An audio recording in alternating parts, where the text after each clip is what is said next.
El 22 de junio de 1941, 3 millones de soldados cruzaron la frontera en plena madrugada, sin declaración formal, sin previo aviso, solo el sonido de los motores, la artillería y una oscuridad que se cernía sobre todo un continente. Stalin había sido advertido. Sus propios generales le habían rogado que se preparara. Ignoró todas las señales, y al hacerlo, él le dio a Adolf Hitler el primer paso de la campaña militar más catastrófica que el mundo haya presenciado jamás. Pero he aquí lo que la historia rara vez pregunta. Si Barbarroja fue tan abrumadora, tan perfectamente planificada, ¿por qué fracasó? Lo que realmente ocurrió en aquellos campos helados al este de Moscú, cuando el ejército más poderoso de la Tierra simplemente se detuvo. Bienvenidos, queridos amigos, a Español Historia, un lugar donde las historias más grandiosas de nuestro pasado se cuentan con la profundidad y el respeto que merecen. Si es la primera vez que te unes a este canal, menuda historia para empezar. Para quienes ya han estado aquí antes, muchas gracias de corazón por regresar. Ahora bien, si la historia real te conmueve, si estas historias te parecen importantes, dignas de recordar, dignas de compartir, hay un pequeño botón justo debajo de este video que dice suscribirse. Un simple clic, y no te perderás ninguna de estas historias. Y por favor, compartan desde donde lo están viendo. Ya sea una tranquila tarde en Madrid, una mañana de domingo en Ciudad de México o en algún lugar totalmente inesperado, siempre es un placer leer esas respuestas. Si te apasiona la historia auténtica y veraz, un me gusta a este video significa muchísimo. Y activar las notificaciones te garantiza que el próximo capítulo de la historia llegará en cuanto esté listo. Ahora, volvamos a 1941. Existe un tipo particular de silencio justo antes de que la historia se rompa. No es el silencio de la paz. El silencio de algo enorme, conteniendo la respiración.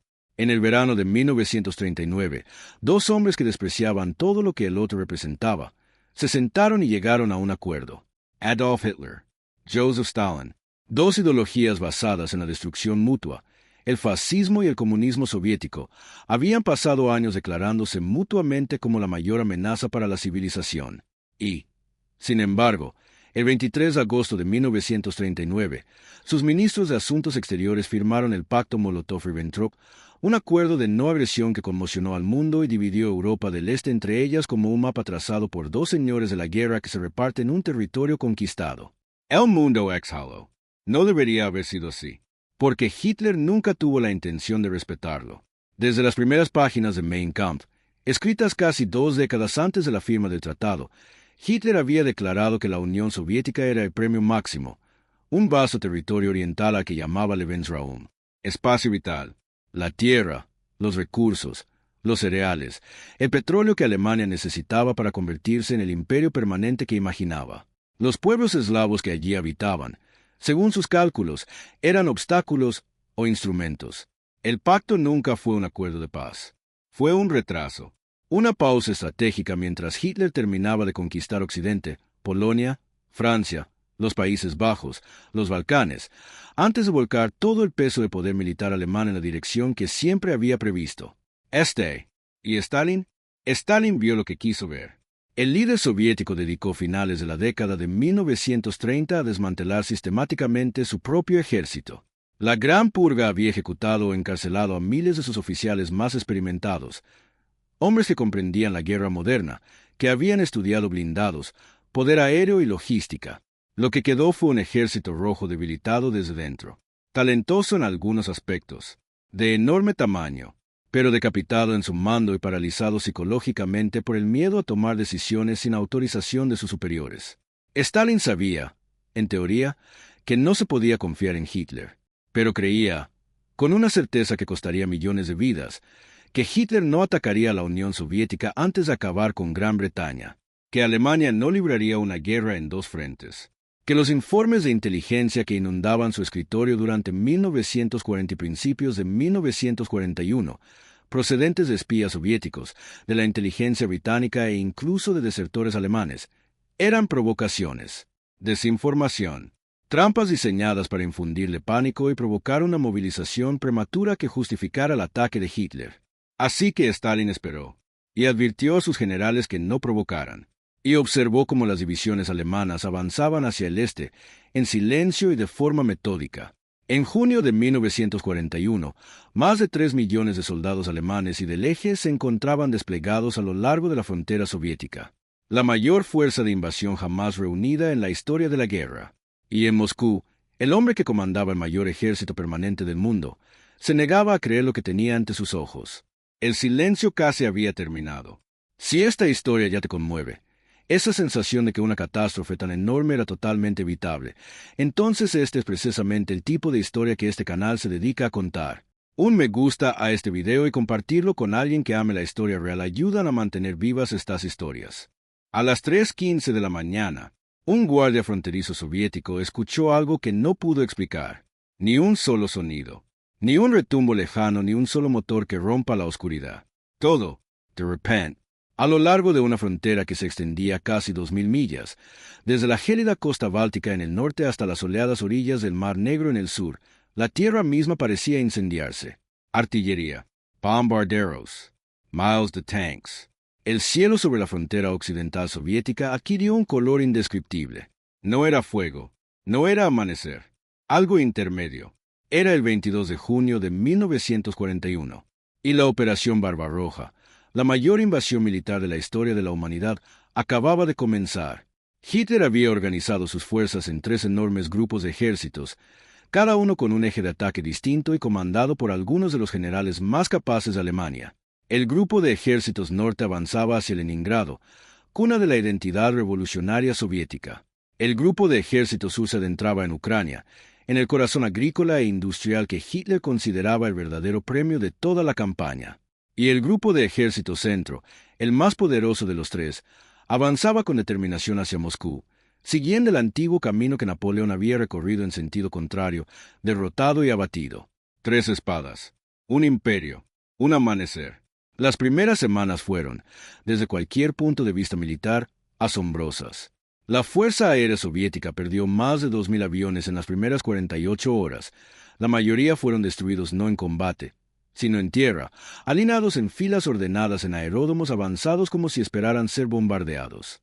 Los ejércitos soviéticos, que deberían haberse retirado, reagrupado y combatido en profundidad, mantuvieron sus posiciones bajo las órdenes explícitas de Stalin, y fueron rodeados, cercados y aniquilados en focos de destrucción catastróficos. En Minsk, cercados. En Smolensk, cercados. En Kiev, en el mayor cerco de la historia militar, más de 600.000 soldados soviéticos fueron capturados en una sola operación. Las cifras parecían anunciar el final incluso antes de que la historia hubiera comenzado. Pero detrás de esas victorias arrolladoras, algo ya estaba fallando. Toda la lógica operativa de la Wehrmacht, la doctrina de la guerra relámpago que había desmantelado Francia en 6 semanas, se basaba en la velocidad. Atacar rápido, cercar, destruir, avanzar antes de que el enemigo pudiera recuperarse.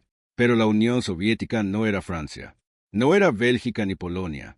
Era una entidad geográfica tan vasta que cada kilómetro de avance simplemente revelaba más kilómetros por delante. Las líneas de suministro se extendían hasta el límite. Las carreteras que aparecían en los mapas alemanes no siempre existían en territorio soviético. Y el Ejército Rojo, a pesar de sus catastróficas pérdidas, no se rindió como lo habían hecho los ejércitos occidentales. Sangró y se mantuvo en pie. Luego surgió la discusión que atormentaría al alto mando alemán durante el resto de la guerra. Hitler y sus generales discreparon, ferozmente, amargamente, sobre dónde atacar a continuación. El grupo de ejércitos centro avanzaba con paso firme hacia Moscú. Pero Hitler desautorizó a sus generales y redirigió las divisiones blindadas hacia el sur, hacia Kiev, hacia los recursos de Ucrania, hacia lo que consideraba el motor económico del poder soviético. Los generales creían que Moscú, el corazón político, psicológico y logístico del Estado soviético, tenía que caer primero. Hitler creía que los recursos ganaban las guerras, no las capitales. Ambos no podían tener razón. Y las semanas perdidas en esa discusión fueron semanas que la Unión Soviética aprovechó para respirar, reagruparse y empezar a preparar lo que vendría después. La hoja seguía moviéndose hacia el este, pero estaba disminuyendo. Existe una entrada del diario de un soldado alemán de noviembre de 1941 que ha sobrevivido al paso de las décadas. Él no escribe sobre la gloria. Él no escribe sobre la victoria. Escribe sobre sus manos. ¿Cómo habían dejado de sentir? Como el frío había trascendido la incomodidad, el dolor, para convertirse en algo completamente distinto. Un entumecimiento tan absoluto que ya no podía distinguir si seguía sosteniendo su rifle o si simplemente se lo imaginaba. Se encontraba a 40 millas de Moscú, y no podía mover las manos. Esta era la realidad tras la Operación Tifón, el último y decisivo ataque de Hitler hacia la capital soviética, lanzado en octubre de 1941 con el último ímpetu alemán. Sobre papel, parecía el golpe de gracia. El grupo de ejércitos centro se había recuperado del desvío de Kiev. Las puntas de lanza blindadas alemanas avanzaban. Las líneas defensivas soviéticas se estaban rompiendo. A mediados de octubre, las fuerzas alemanas habían capturado Kalinin al norte y Kaluga al sur. Moscú estaba siendo flanqueada, asediada y amenazada desde múltiples direcciones simultáneamente. Dentro del Kremlin, el pánico era real. Los ministerios del gobierno soviético fueron evacuados hacia el este. El cuerpo diplomático fue reubicado. Los ciudadanos de Moscú, quienes pudieron, huyeron. Las carreteras que salían de la capital hacia el este estuvieron atascadas durante días con civiles, vehículos y los restos de unidades desmanteladas. Hubo momentos, documentados y verificados, en que la seguridad interna soviética informó sobre los inicios del colapso social dentro de la propia ciudad. Y sin embargo, Stalin no se fue. Esa decisión, silenciosa, casi inadvertida en el caos de aquellos días, lo cambió todo. Cuando Stalin anunció el 7 de noviembre, aniversario de la revolución bolchevique, que el tradicional desfile militar se celebraría con normalidad en la Plaza Roja, con las fuerzas alemanas a menos de 80 kilómetros de distancia, envió un mensaje que ninguna campaña de propaganda podría haber fabricado. El Estado no se había derrumbado. El centro se mantenía firme, y los hombres que defendían Moscú comprendieron, de una manera que no puede traducirse completamente en doctrina militar, que la retirada tenía un límite. Pero Stalin tenía unas bajo la manga. Durante meses, la inteligencia soviética y, sobre todo, el espía Richard Sorge, que operaba en lo más profundo de Tokio, había estado informando de que el Japón imperial había decidido avanzar hacia el sur, hacia el Pacífico, en lugar de hacia el norte, contra el extremo oriente soviético. Era una información en la que Stalin se había resistido a confiar. Pero en otoño de 1941, con todo en juego, se arriesgó. Trasladó sus divisiones siberianas hacia el oeste. No se trataba de unidades desmoralizadas y diezmadas, rescatadas de los restos de los desastres del verano. Eran soldados frescos, curtidos por el invierno, hombres que se habían entrenado a temperaturas que hacían que el invierno ruso les resultara familiar, en lugar de mortal. Hombres equipados con camuflaje blanco, botas de invierno adecuadas y armas lubricadas para el frío extremo. Hombres que podían moverse con libertad en condiciones que habían paralizado el avance alemán. El 5 de diciembre de 1941, con unidades de reconocimiento alemanas supuestamente lo suficientemente cerca como para divisar las agujas del Kremlin a través de prismáticos de campaña, el Ejército Rojo contraatacó. La conmoción fue total. Los comandantes alemanes, que llevaban semanas solicitando permiso para establecer líneas defensivas invernales, solicitudes que Hitler había rechazado con furia, insistían en que la retirada era una debilidad psicológica. Vieron ahora como sus fuerzas, exhaustas y congeladas, eran repentinamente empujadas hacia atrás con violencia. No derrotadas, pero sí hacia atrás.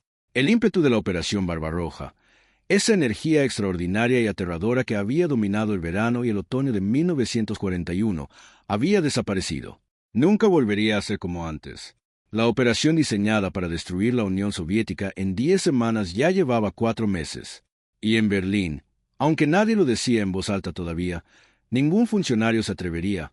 El rumbo de la guerra acababa de cambiar radicalmente, convirtiéndose en algo que nadie en el alto mando alemán había previsto. Una guerra larga, en territorio soviético, en invierno soviético, contra un enemigo que había absorbido el golpe inicial más poderoso de la historia militar, y seguía luchando. Existe un número que no cabe cómodamente en la mente humana: 27 millones.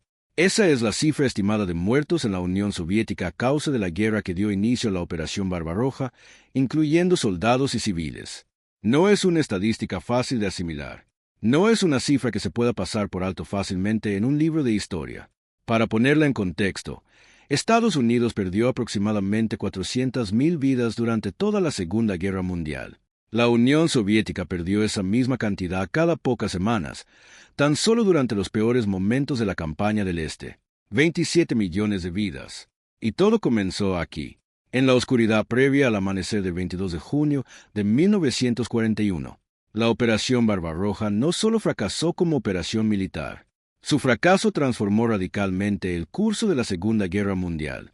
Antes de diciembre de 1941, Hitler tenía motivos fundados para creer que el impulso, la fuerza de voluntad y la superioridad mecánica de las armas alemanas podrían forzar una victoria. Tras Moscú, después de que el contraataque siberiano hiciera retroceder a sus ejércitos, congelados por el frío, hasta las puertas de la capital soviética, esa creencia se convirtió en una mera ilusión, sostenida por hombres cada vez más desesperados. La iniciativa estratégica, una vez perdida en el frente oriental, nunca se recuperó por completo. Cada gran ofensiva alemana que siguió, incluida la ofensiva veraniega hacia Stalingrado y los campos petrolíferos del Cáucaso en 1942 y la última gran apuesta blindada en Kursk en 1943, fue, en cierto modo, un intento de recuperar lo que Barbarroja había prometido y no logró cumplir. Cada intento le costó a Alemania recursos, hombres y tiempo irrecuperables. La Unión Soviética, en cambio, recibía ayuda industrial estadounidense a través del programa de préstamo y arriendo, reubicaba sus fábricas al este de los montes Urales, fuera del alcance de los bombarderos alemanes, y construía una economía de guerra que, para 1943, superaba en producción a la industria alemana en casi todos los aspectos críticos. La Operación Barbarroja había sido diseñada precisamente para evitar este resultado. En cambio, lo produjo. El legado psicológico fue incluso más profundo que el estratégico. Para la Unión Soviética, y para Rusia en su encarnación moderna, la Gran Guerra Patria, como se la conoció, se transformó en la experiencia nacional que definió el siglo XX. El sufrimiento, la supervivencia, el eventual triunfo al borde de la aniquilación, no fueron meros acontecimientos históricos. Se convirtieron en el fundamento de una identidad colectiva. Por eso, la doctrina militar soviética posterior a 1945 se basó en el concepto de profundidad estratégica, reservas masivas y la premisa de que cualquier guerra futura comenzaría con pérdidas catastróficas que debían ser absorbidas y superadas. Por eso, la Unión Soviética buscó armas nucleares con absoluta urgencia en cuanto comprendió lo que los científicos estadounidenses habían desarrollado. Por eso, la política exterior soviética durante la Guerra Fría consideró cualquier posible cerco, cualquier presencia militar extranjera cerca de sus fronteras, como una amenaza existencial que debía ser resistida por todos los medios necesarios. La sombra de Barbarroja se proyectó hacia el futuro a lo largo de las décadas. ¿Y el propio Hitler? La decisión de lanzar la Operación Barbarroja, la mayor apuesta militar de la historia, puso al descubierto la contradicción central de toda su visión estratégica. Había declarado a la Unión Soviética racialmente inferior, militarmente incompetente, una estructura corrupta que colapsaría al primer golpe serio. Había prometido a sus generales que todo terminaría antes de que cayeran las hojas de otoño. Había construido todo su plan, toda su guerra, sobre la premisa de que el Estado soviético carecía de la voluntad y la capacidad institucional para absorber un castigo catastrófico y seguir luchando. Se equivocó en todo lo importante. La Unión Soviética no colapsó. Su pueblo no se sublevó contra Stalin como Hitler había predicho. Su ejército, a pesar de sufrir más bajas en los primeros meses que ninguna otra fuerza militar en la historia, se reconstruyó, se reorganizó y regresó. Y cuanto más avanzaban las fuerzas alemanas en territorio soviético, más descubrían no solo los límites de la resistencia soviética, sino también su profundidad. Geografía, clima, voluntad. Estas eran las fuerzas que los planificadores de Barbarroja habían descartado como factores secundarios. Se convirtieron en las decisivas. En definitiva, la verdad más profunda que dejó la Operación Barbarroja no es una lección militar, sino humana. Que la máquina de matar más sofisticada jamás reunida, 3 millones de hombres, 3.000 tanques, 2.000 aviones, respaldada por todo el peso industrial de la Europa ocupada, no pudo ser detenida por una estrategia superior ni por una tecnología más avanzada, sino por la decisión de gente común, en circunstancias extraordinarias, de simplemente negarse a detenerse. La historia rara vez lo reconoce con suficiente claridad. Un soldado alemán a 64 kilómetros de Moscú no podía mover las manos congeladas. Y la guerra dio un giro. Si esta historia te ha conmovido, si Barbarroja no te parece un recuerdo lejano, sino una advertencia que aún resuena, comparte este video con alguien que merezca escucharlo. Toda gran historia necesita un público dispuesto a difundirla. Y si este canal aún no se ha convertido en una parada habitual, el botón de suscripción es discreto y sencillo, y significa que nunca te perderás el próximo capítulo de la historia. Hay más historias esperándote aquí. Historias igual de vastas, igual de humanas e igual de importantes que esta. La historia aún no ha terminado de enseñar. Y este canal tampoco.